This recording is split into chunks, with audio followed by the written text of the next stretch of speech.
R888R needs a brake flush, and I just put R888Rs on it. So what better place to do the work on the car? David's shop in New Hampshire. Let's roll.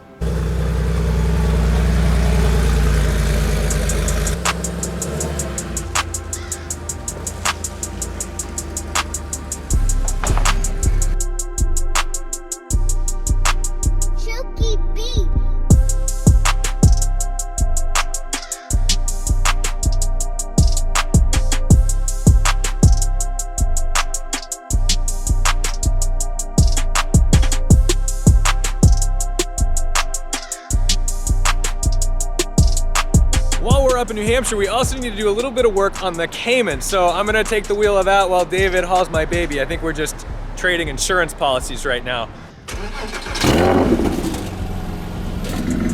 Woohoo!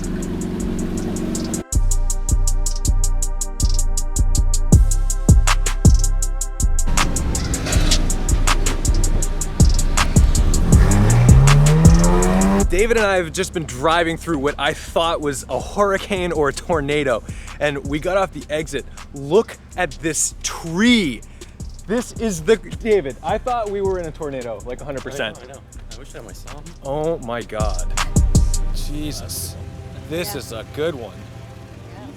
I mean, it looked like a tornado came through, and then it was like, oh shit. And another down tree. That'll do.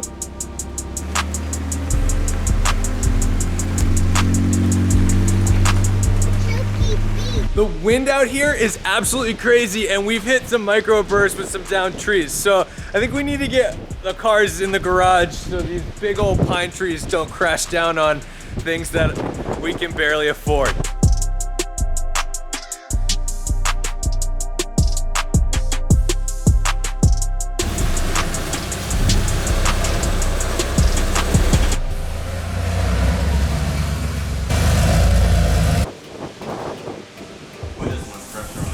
Oh! Look at all the tumbleweeds coming to the house. I do that dookie fur. Okay.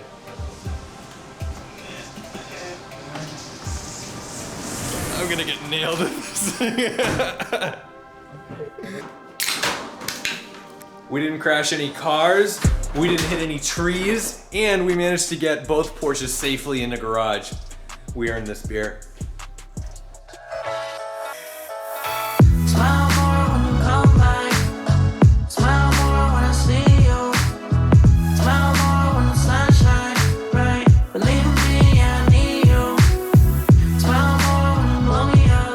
For today, brake fluid flush. We just got all the wheels off.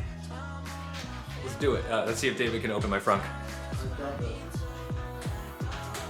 He doesn't got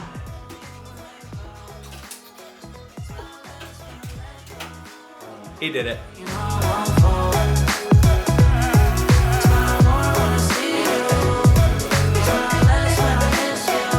Cracking open the bleeders can be a make or break situation where a very simple job can get really ugly. So if you're noticing that you're not able to easily crack it open, just PB blast it and save yourself some trouble, because this still may be a big job if this goes south, but at least we're giving it a shot to try to loosen it up. Another way of making sure that the you don't end up stripping the bleeders when taking them off is to use these. I can't remember what they're called.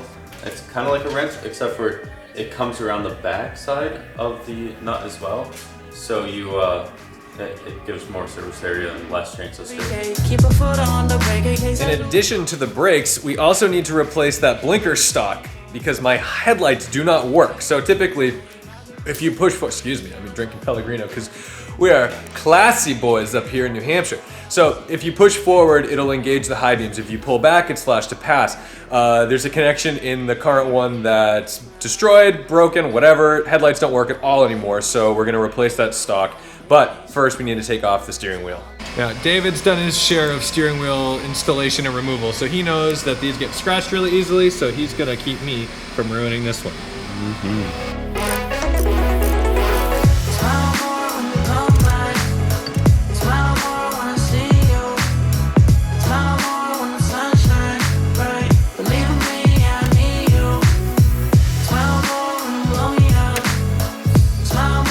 See this one on Pelican Parts for like $174, $180, something like that. This is an OE replacement, not OEM, so I think it's like $100 or $200 cheaper than the one that probably says Porsche on it, but it's an identical part. So pretty much very simple. It's kind of junky sounding, like if you listen to this thing.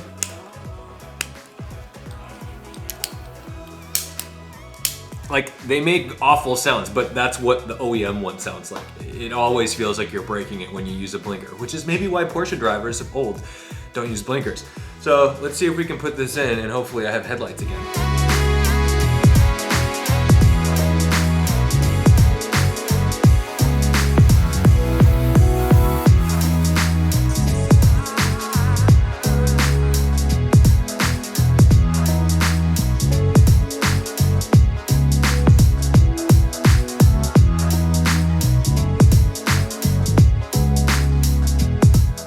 The car's back together. We now have headlights and freshly flushed brakes.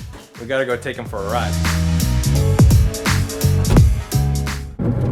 It's not the ideal road for our R888Rs. This is one of those jobs where pretty much every critical part of the car was touched as far as safety, its wheels, brakes, and the steering. So if we messed anything up, it's pretty much certain death, but I went around, torqued everything a couple times, and David and Eddy both checked work on the bleeder valves. Quick brake check. Still maybe pulls a little bit to the right.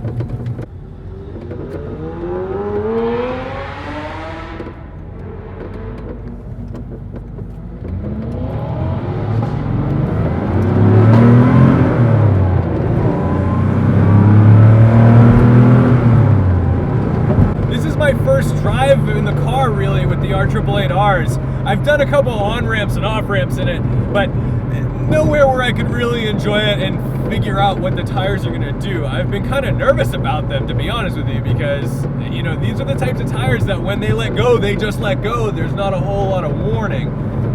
What's interesting about the suspension in the Porsche is that it's sharp, but it's also pretty compliant, and by compliant I mean soft.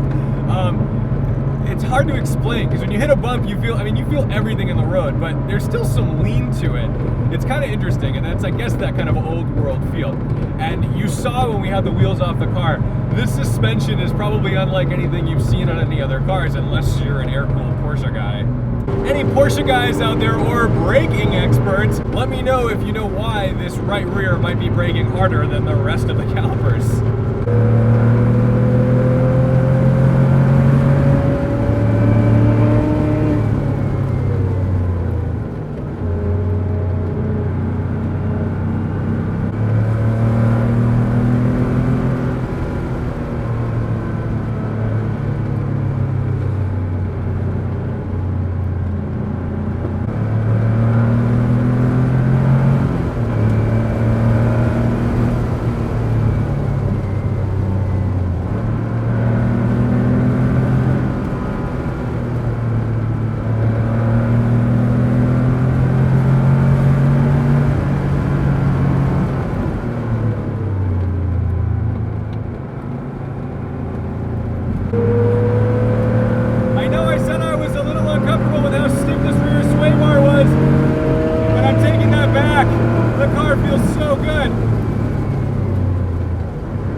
To Eddy, David, Tim, and Adam, especially David for helping me with all the scrap today. There was quite a lot to do, and it sucks working with cars by yourself. And they know me well enough to know that I get stressed out when things don't go right off the bat with car stuff, especially when it's my own car. So it helps a lot having their problem-solving skills and patience and dexterity to help me along the way. Thank you so much for watching, liking, commenting, and subscribing. Don't forget to respect the drive, and I'll see you in the next one.